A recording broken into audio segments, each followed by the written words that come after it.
What's going on YouTube? Trucking the Life here one more time, guys. Guys and gals and gals and gals. Yeah. Got a scale here, but I don't know what's going on down there.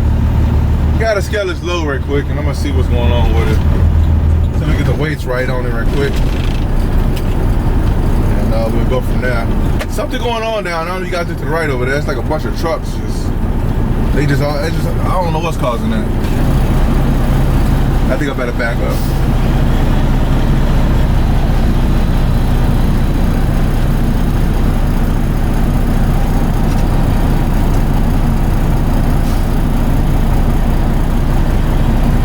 We'll make sure all your squares is right, because if you don't make sure they're right, you get a wrong reading. So all right, let me see. I think they're right now. Let's go now. Make the call. First way. Truck number. You're all set. Bring trailer information and come in. Thank you. You're welcome. All right. Go see what's going on here, driver. You want to see what's going on? Get it done there, driver. I got finna weigh it now, finna see where my scale, where I'm at, you know. Because for one, I don't know what's going down there. Like I say, all my videos, I ain't into dry snitching, but I ain't gonna say on here what I'm doing right now. But I'm not just say I'm finna get my weights right. Just say I'm finna make sure my weights is right, you know? And make sure everything is on the up and up, you know? Cause you don't know what's going on down the pike, you know what I'm talking about? So, if not, I will be camping out for a minute until things get a little better, you know what I'm talking about? Anyway, let's see my weights here right quick, and then we'll go from there. All right, guys, stay tuned. I made it to the rail yard, but I'm finna show you guys my weights anyway.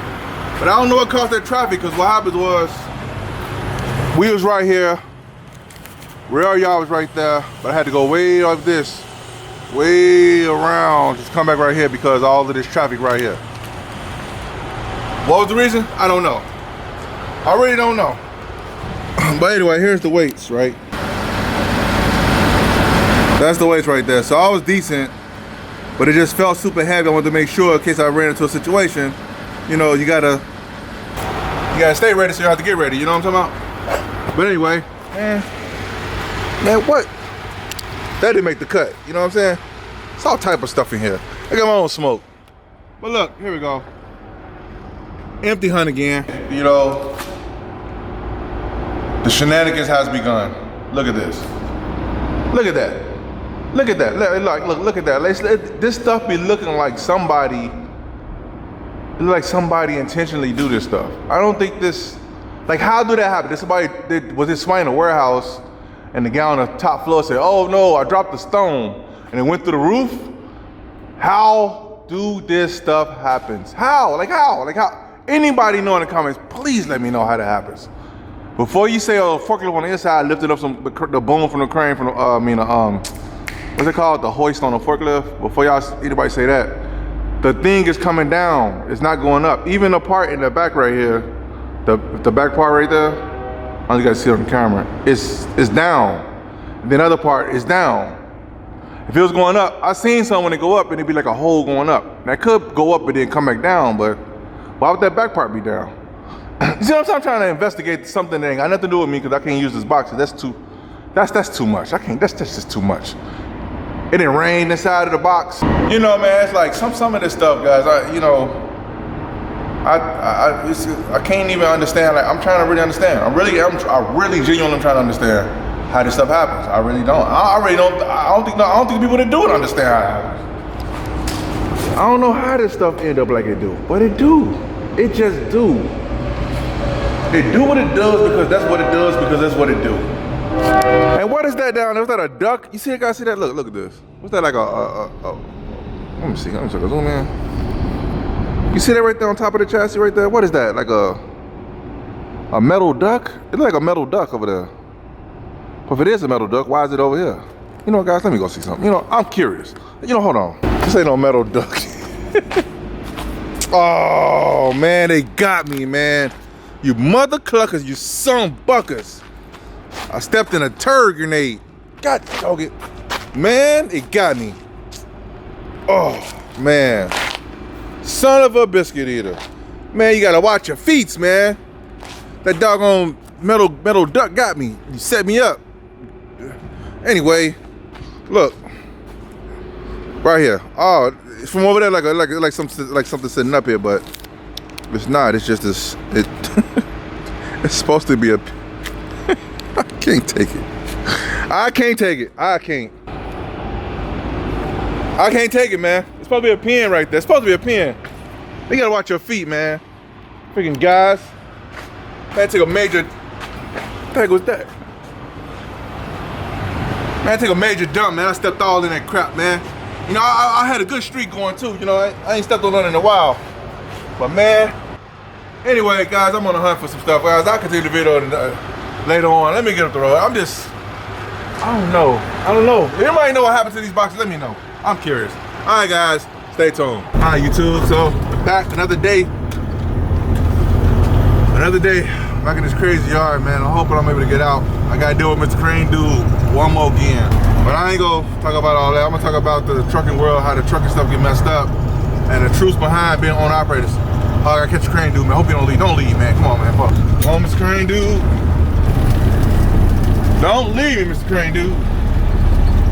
It's 53 foot. Oh, yeah, I forget line. Yeah. Hold on, guys. I had action. There's 6 empties and there's 4 of us. Cool. I'm gonna get in line. I can get in line right now. That's what I was talking about that one time when I had did a video about trying to get empties out of a place. This is like the yard is similar to this. I had to get empty, but right now it's like 6 empties on the ground. But if I get in line right now, I'll be the 5th. No, I'll be the 4th guy, because it's 1 guy, 2 guys. 1 guy getting popped on right now. Another guy is 3. I'm the 4th one, I think. I hope either way it goes, it's enough for me. Now hopefully the box is good. I don't know. That's the thing. You don't know if it's good. But right now he knocking us off. Hopefully he don't drive away. Anyway, guys, I was gonna do it here, but I'm gonna do the video with the customer, guys. I gotta go get a live load, and I'll finish the video there once I get like settled in and get squared away. But it's gonna be about the truckers market, what jacks it up, and the truth behind being owner operators, guys. This is a real story that I think I call them pandemic truckers, man. They came in with the pandemic, and so they feel like, but anyway, he trying to figure out. See what I'm saying? That was a guy just drove by asking me, hey, where they get a chassis from? What I did was I hawk hounded the people when I first came in where the chassis is at. I went over there, I got one, and I don't know if it got no holes on it or not, but anyway, I digress. But anyway, the purpose of the video, guys, is gonna be about, and I'll get to it in a minute, how the owner operator business got messed up from pandemic truckers and guys who don't know how the game really work, and also to the harsh truth of being an owner operator. The other guy was gonna get his chassis, so you better come back for this Crane dude pull off. You better we hold him hostage till he get back with his chassis. If he don't, he gonna be shot.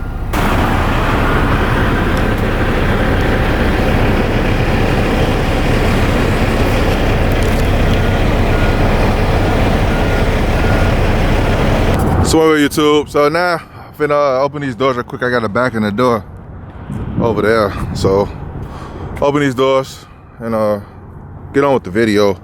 But the whole purpose of this video is, you know, about how this game got jacked up. But let me open these doors real quick.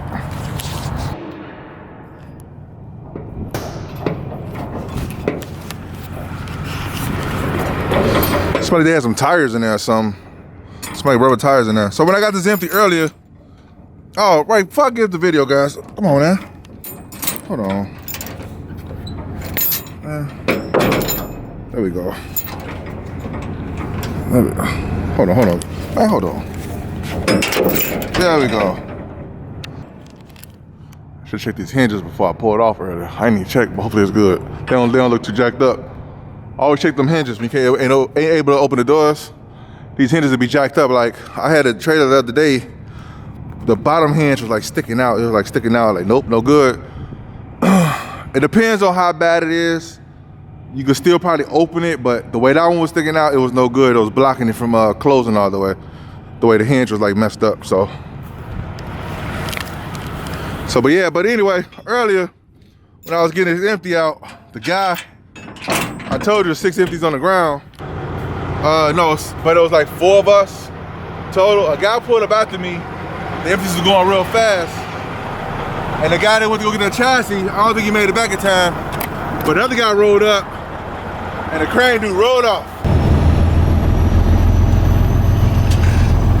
some aesthetics to the video.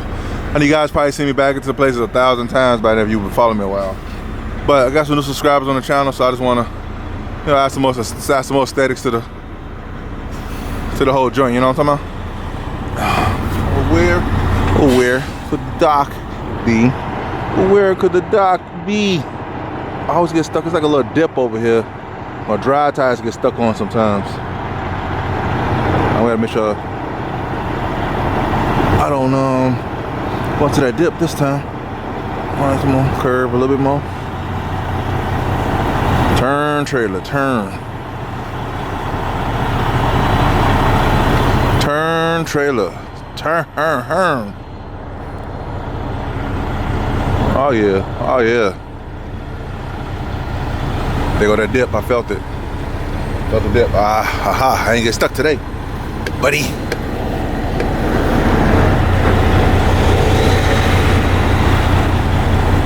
Yeah.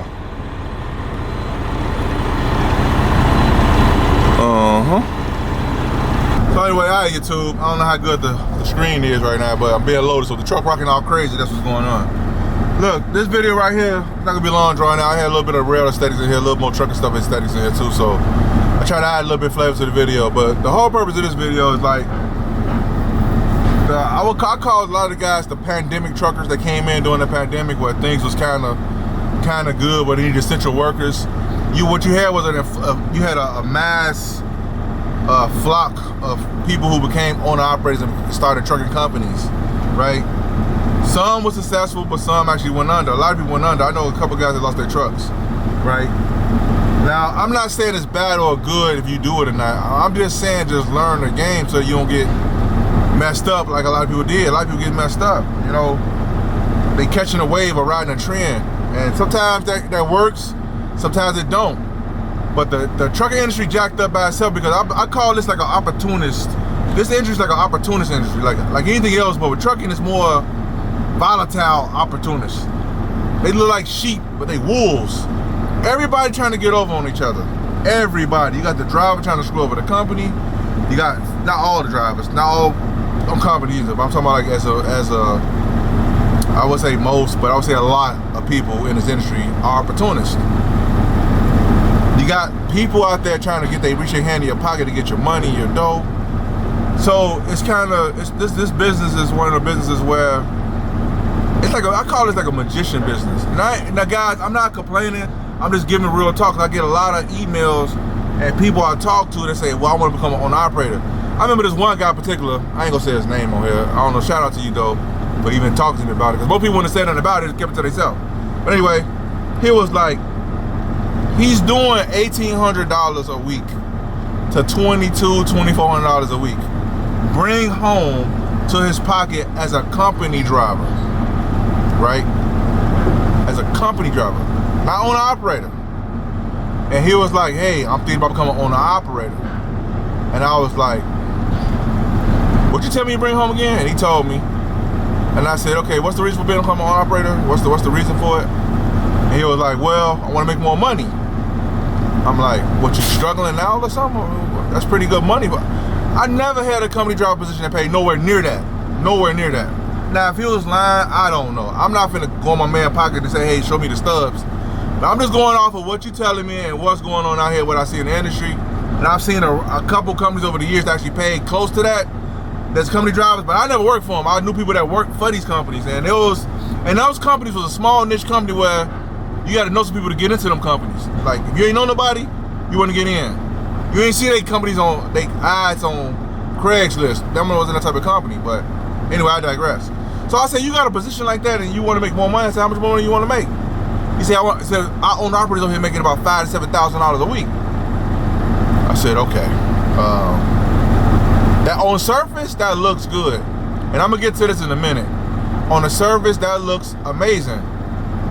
His company driver position right now, job that he got right now, is actually pretty cool. He was one of them companies where they don't trip about you taking days off as long as you take too many, and as long as you communicate with them. And you make a decent money like that.